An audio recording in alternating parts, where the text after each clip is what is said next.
한 발 빠른 경제 이슈로 여러분을 찾아갑니다. 깊고 날카로운 경제 이야기, YTN 라디오 생생경제.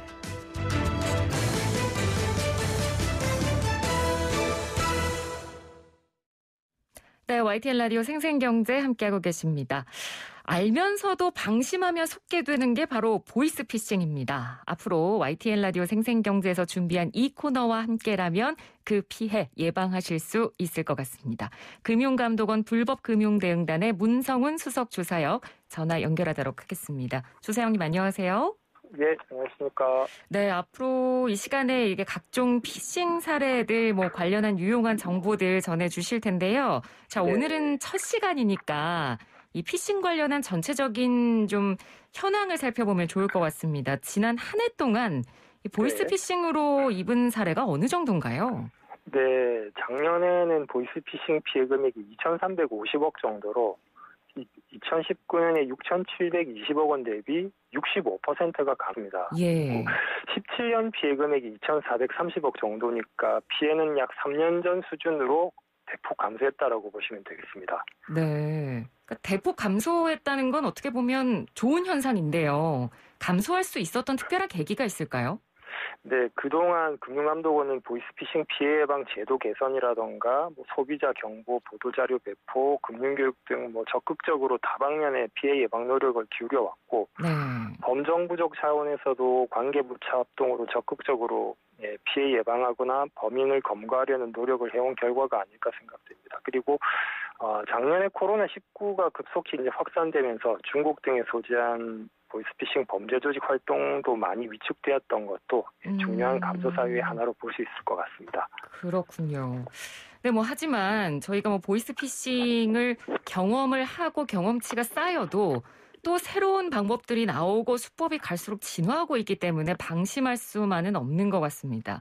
가장 많이 피해를 입는 수법이 어떤 건가요? 네, 전체 보이스피싱 피해 금액의 한 66% 정도가 저금리 대출을 해주겠다라는 그런 수법과 관련이 되어 있는데요. 네. 아무래도 코로나 때문에 경제 활동이 많이 위축된 상태에서 자금이 필요한 자영업자분들이나 이런 분들이 약점을 사기범들이 정확하게 이렇게 좀 교활하게 악용을 해서 사기를 치고 있는 것 같습니다. 그렇군요. 자, 그럼 보이스피싱 수법을 저희가 좀 자세하게 알아둬야 피해를 예방할 수 있을 테니까요. 유형별로 좀 나눠서 살펴보도록 할 텐데 대표적으로 어떤 유형들이 있습니까? 네, 크게는 대출 빙자형하고 사칭형으로 구분할 수 있는데요. 네. 대출 빙자형은 기존의 고금리 대출을 저금리 대출로 갈아타게 해주겠다라는 그런 말로 꼬드기는 수법이고요. 네, 사칭형은 또 자녀 사칭형과 기관 사칭형으로 또 나눠볼 수가 있는데, 자녀 사칭형은 마치 사기범들이 자녀인 척하면서 핸드폰이 고장나서 엄마 명의로 문화상품권을 구입해야 되니까 엄마의 계좌번호, 비밀번호, 신용카드번호, 그리고 신분증 사진을 달라. 이렇게 개인정보를 탈취해서 돈을 모두 뽑아가는 그런 방식이고, 네.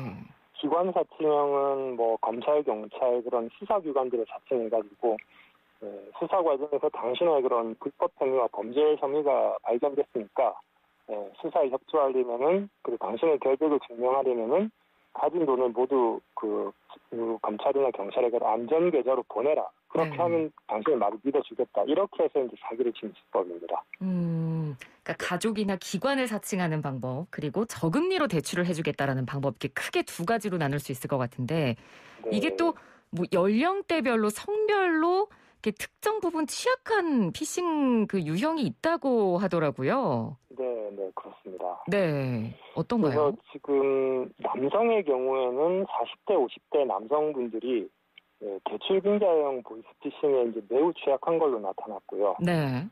비율의 40%를 차지하기 때문에 10명 중에 4명이라고 보시면 될 것 같습니다. 그러니까 아무래도 이 나이대 남자분들께서는 가장이고 자영업에 종사하시는 경우가 많을 거기 때문에 주요 피해자가 되는 것 같고, 예.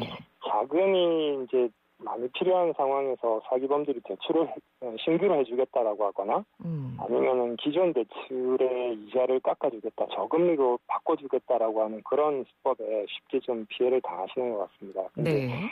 그 전화나 문자로 이루어지는 광고라던가 상담에는 절대로 속아 넘어가시면 안 되고요. 그렇죠. 반드시 금융회사, 정식 금융회사 지점을 방문해서 대출 가능 여부를 확인하셔야 되고요. 금융회사에서 대출이 안 된다라고 했는데 전화나 문자 한 통으로 돈 몇 푼으로 조회가 대출이 된다 이런 거는 불가능하다라는 점을 분명히 말씀드리니까 그렇죠. 절대로 여기 속지 않도록 조심해 주시면 좋겠습니다. 네.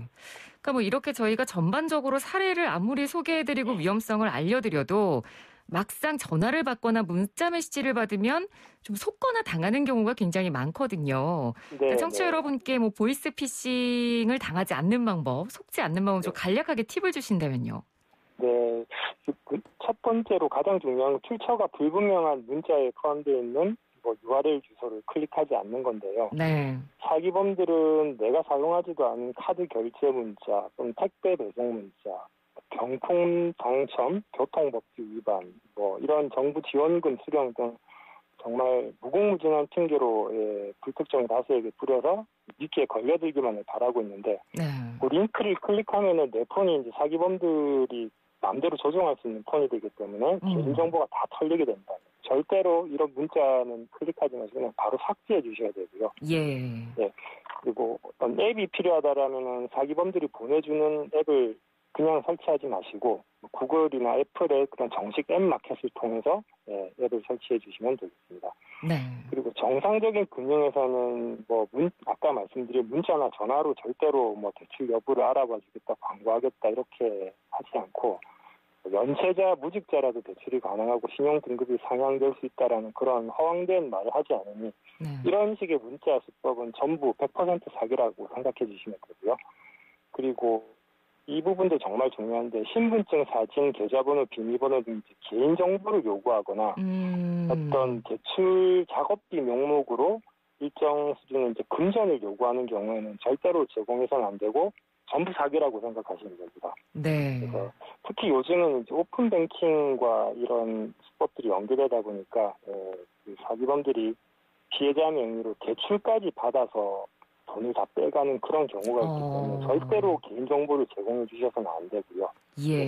그 사람들에게 대출 몇 푼 더 받으려고 하다가 오히려 내 부채만 이렇게 몇 천만 원, 몇 억씩 이렇게 늘어나게 되니까 절대로 정보 제공 요구에는 응하셔서는 안 됩니다. 그리고 마지막으로 이제 자녀를 사칭하거나 기관을 사칭하더라도 절대로 이제 말을 그대로 믿지 마시고 멀심을 충분히 좀 해보셔야 되고요. 해당 자녀나 이제 기관, 내가 알고 있는 자녀의 핸드폰 번호로 전화를 하면은 자녀가 받아서 그런 일 없어 이제 이렇게 이야기를 하기 때문에 금방 확인을 하실 수가 있거든요. 또는 경찰서 그 번호를 찾아서 직접 전화를 해서 이런 수사 전화가 왔는데 이게 정말 맞는 거냐 확인을 하셔도 되고, 그리고 혹시라도 아까 처음에 말씀드린 그 악성 URL을 클릭하는 순간 내 폰은 이미 사기범들 폰이 되기 때문에 그런 폰으로는 아무리 내가 자녀에게 전화를 하고 경찰서에 전화를 해도 자녀나 경찰관들이 받지 않고 사기범들이 중간에 전화를 바로 치게 됩니다. 그럴 경우에는 주위에 있는 다른 사람 폰을 빌려서 잠시 전화 한 통을 하시면 또 쉽게 해보실 수가 있겠습니다. 네, 알겠습니다. 자, 다음 시간부터는 저희가 좀 구체적인 사례들을 하나씩 들면서 자세히 좀 더 살펴보는 시간을 갖도록 하겠습니다. 오늘 말씀 잘 들었습니다. 고맙습니다. 네, 감사합니다. 네, 지금까지 금융감독원 불법금융대응단 문성훈 수석조사역과 함께했습니다. YTN 라디오 생생경제 1부 포스코와 함께했고요. 저는 2부에 다시 오겠습니다.